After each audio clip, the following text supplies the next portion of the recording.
Hello food lovers, welcome back to my channel విద్యా kitchen dairy. ఇవాల్టి వీడియోలో కొబ్బరి అన్నాన్ని సింపుల్గా టేస్టీగా ఎలా చేసుకోవాలో చూపించబోతున్నాను.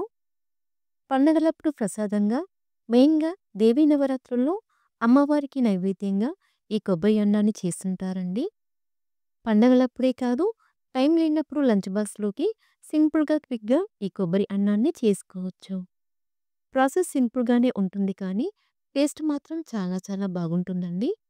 మరి కమ్మని ఈ కొబ్బరి అన్నాన్ని సింపుల్‌గా చేసుకునే ఆ ప్రాసెస్ ఏంటో చూద్దామా? ఈ రెసిపీ కోసం నేను ఒక గ్లాస్ రైస్‌కి 2 గ్లాసుల వాటర్‌ని తీసుకొని, అన్నాన్ని ఇలా పొడి పొడిగా ఉడికించి తీసుకున్నాను. ఇది సుమారుగా 200 గ్రామ్స్ వరకు ఉంటుందండి. ఇలా ఉడికించుకున్న అన్నాన్ని వేడిగా ఉండగానే ఇలా ప్లేట్‌లోకి తీసుకొని, పూర్తిగా చల్లారే వరకు పక్కనుంచుకుందాం. అలాగే ఈ రెసిపీ కోసం పచ్చి కొబ్బరిని ఇలా తురిమి తీసుకోండి.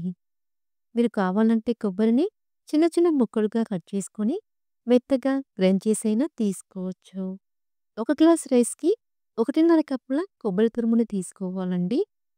మనం తీసుకున్న కొబ్బరికాయ సైజును బట్టి ఒక చిప్ప లేదా ఒక చిప్ప కంటే కొంచెం తక్కువ కొబ్బరి పడుతుంది. ఇప్పుడు తాలింపు కోసం స్టవ్ ఆన్ చేసుకుని ప్యాన్‌లోకి 2 టేబుల్ స్పూన్ల ఆయిల్‌ని, 1 టీ స్పూన్ నెయ్యిని తీసుకోండి. ఇలా నెయ్యి వేసి కొబ్బరి అన్నాన్ని చేసుకుంటే టేస్ట్ చాలా చాలా బాగుంటుందండి. మీకు ఇష్టం లేకపోతే నెయ్యిని స్కిప్ చేసుకోవచ్చు. ఆయిల్ వేడిన తర్వాత ఇందులోకి 2 టేబుల్ స్పూన్ల పల్లీలు, 1 టీ స్పూన్ పచ్చిశనగపప్పు, 2 ఎండుమిర్చి, హాఫ్ టీ స్పూన్ ఆవాలు, 1 టీ స్పూన్ మిరియాలు, హాఫ్ టీ స్పూన్ జీలకర్ర, 1 టీ స్పూన్ మినపప్పుని తీసుకోండి. ఇప్పుడు మంటని లో ఫ్లేమ్‌లో పెట్టుకొని ఇలా కలుపుకుంటూ వీటిని దోరగా ఫ్రై చేసుకోండి. తాలింపు దినుసులన్నీ బాగా వేగిన తర్వాత ఇందులోకి 2 టేబుల్ స్పూన్ల జీడిపప్పు పలుకులు, సన్నగా కట్ చేసుకున్న 5, 6 పచ్చిమిర్చి, 2 రెబ్బల కరివేపాకుని తీసుకోండి. తర్వాత స్టవ్‌ని లో ఫ్లేమ్‌లో పెట్టుకొని ఇలా కలుపుకుంటూ వీటిని దోరగా ఫ్రై చేసుకుందాం. తాలింపు దినుసులన్నీ బాగా ఫ్రై అయిన తర్వాత ఇందులోకి పావు టీ స్పూన్ ఇంగువని తీసుకొని బాగా కలుపుకోండి. మీకు ఇష్టం లేకపోతే ఇంగువని స్కిప్ చేసుకోవచ్చు. తరువాత ఇందులోకి 1.5 కప్పుల పచ్చి కొబ్బరి తురుముని తీసుకోండి. ఇందులోనే రుచికి సరిపడా ఉప్పుని తీసుకొని లో ఫ్లేమ్‌లో ఇలా కలుపుకుంటూ కొబ్బరిలోని పచ్చివాసన పోయే వరకు ఫ్రై చేసుకుందాం. పచ్చి కొబ్బరిని ఎక్కువసేపు వేయించాల్సిన అవసరం లేదండి. లో ఫ్లేమ్‌లో ఇలా కలుపుకుంటూ 2, 3 నిమిషాల పాటు ఫ్రై చేసుకుంటే చాలు. ఇలా 2 నిమిషాల పాటు ఫ్రై చేసుకున్న తర్వాత ఇందులోకి పొడి పొడిగా ఉడికించుకున్న అన్నాన్ని తీసుకోండి.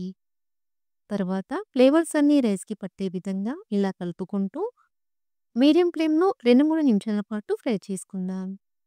ఇక్కడ నేను ఒక గ్లాస్ రైస్‌కి 1.5 కప్పుల పచ్చి కొబ్బరిని తీసుకున్నాను కదా!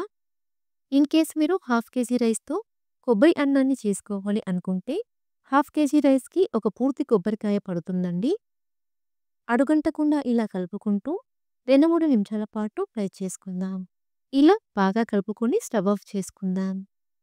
స్టవ్ ఆఫ్ చేసుకొని ప్లేట్‌లోకి తీసుకొని సర్వ్ చేసుకుంటే ఎంతో టేస్టీగా ఉండే కొబ్బరి అన్నం రెడీ. పండగలప్పుడు ప్రసాదంగా అయినా, లంచ్ బాక్స్‌లోకైనా అప్పటికప్పుడు చాలా సింపుల్‌గా, క్విక్‌గా ఈ కొబ్బరి అన్నాన్ని చేసుకోవచ్చు. మీరు కొబ్బరి అన్నాన్ని ఈ స్టైల్‌లో ఓసారి ట్రై చేసి మీకెలా కుదిరిందో మాకు కామెంట్ రూపంలో తెలియచేయండి.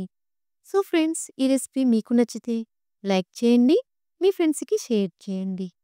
మరిన్ని రెసిపీస్ కోసం మా ఛానల్‌ని సబ్స్క్రైబ్ చేసుకోండి.